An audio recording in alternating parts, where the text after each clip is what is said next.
அம்மா கன்றுக்கும் பசுவின்றி சொந்தம் உண்டோ, முல்லைக்கும் பிள்ளைக்கும் பார்ப்பதும் உண்டோ, முழுமைக்கும் நீ எந்தன் அன்னை என்றோ, எண்ணெய்க்கும் விளக்குக்கும் வேதம் உண்டோ, அம்மா என்றைக்கும் நான் உந்தன் பிள்ளை என்றோ.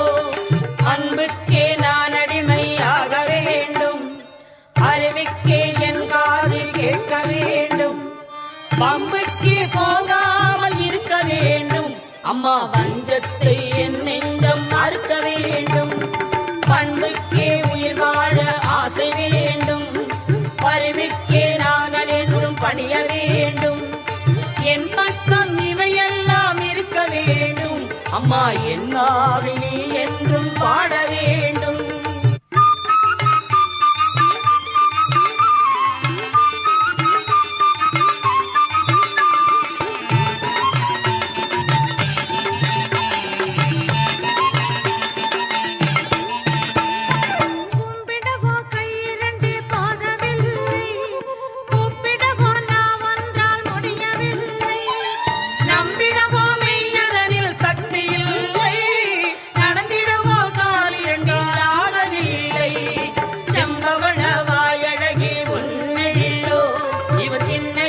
கண்களுக்குள் அடங்கவில்லை அம்பளவே விழியாடை உன்னை என்றும் இவன் அடிபணியும் ஆசை போர் அளவும் இல்லை.